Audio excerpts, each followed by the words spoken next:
C'est par un temps humide, venteux et glacial que la classe de CM2 de l'école de Villers s'est rendue dernièrement aux forêts domaniales de Moyeuvre dans le but d'observer la parcelle numéro 84. Donc forêt domaniale qui signifie qu'elle appartient à l'État français et donc qui était une ancienne forêt abbatiale qui appartenait à l'abbaye du Justemont avant la Révolution française. Qui se trouve dans cette direction. Accueillis par Julien Deré, agent de triage à l'ONF, les enfants ont découvert le milieu de la sylviculture, la culture de la forêt. Quels sont les types d'arbres présents ? Quel est le travail d'un agent ONF ? Combien d'arbres par mois sont abattus ? Autant de questions posées par les élèves.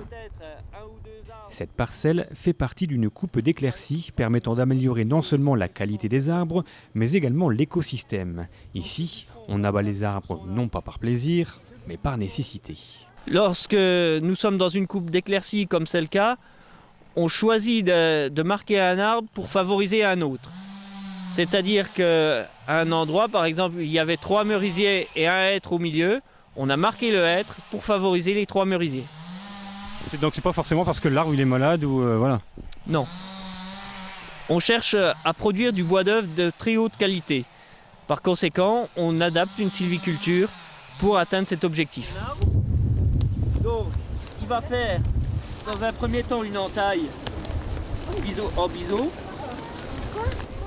Mais ce jour-là, ce n'était pas un temps à mettre un bûcheron dehors. Alors, les enfants n'ont pas vu ce qu'ils étaient venus voir.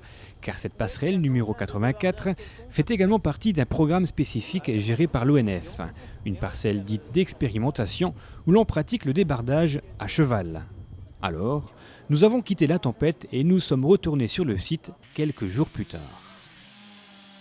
Là, nous avons rencontré Scooby-Doo, ce superbe cheval de trait, et son maître François Biocalti. Un duo et une complicité entre l'homme et l'animal au service de la forêt. L'avantage de travailler avec un cheval dans ce type de forêt. Bon, cette forêt, cette parcelle a un enjeu écologique précis. Préservation des sols. L'avantage du cheval dans ce type de forêt, dans toutes les forêts sensibles, zones humides, c'est le respect des sols.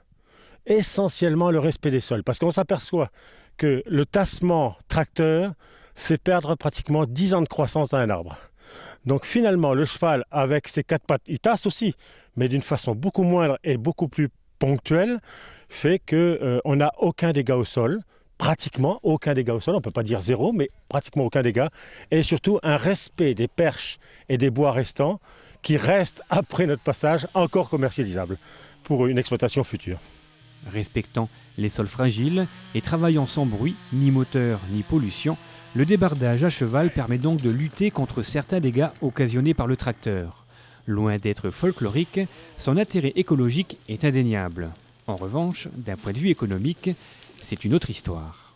Il faut quand même réaliser que ça coûte 2 fois plus cher. Le tracteur.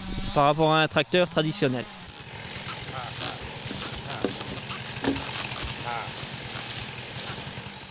Alors, est-ce que vous pouvez nous présenter Scooby-Doo là aujourd'hui ?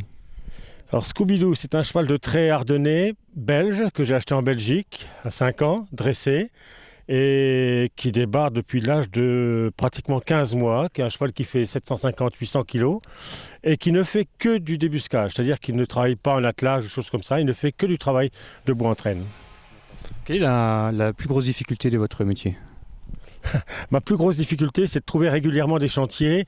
Je dirais même pas adapté au cheval puisqu'on arrive maintenant à faire beaucoup de choses avec les chevaux, mais trouver régulièrement des chantiers. C'est-à-dire que depuis 23 ans que je fais ce métier-là, on est toujours en train d'essayer de convaincre les pouvoirs publics, les collectivités locales et les propriétaires privés que le débardage des débuscage à cheval a sa place dans une manière moderne de gérer la forêt. Manière moderne, mais en respectant quelques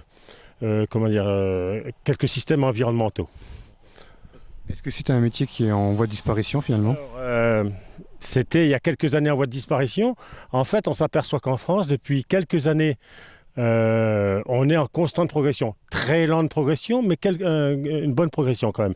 C'est-à-dire qu'actuellement, on doit être une trentaine en France, on était 10 il y a encore 7-8 ans, et une trentaine de gens professionnels, efficaces, et dont la plupart sont réunis dans une fédération qui s'appelle Débardage Cheval Environnement.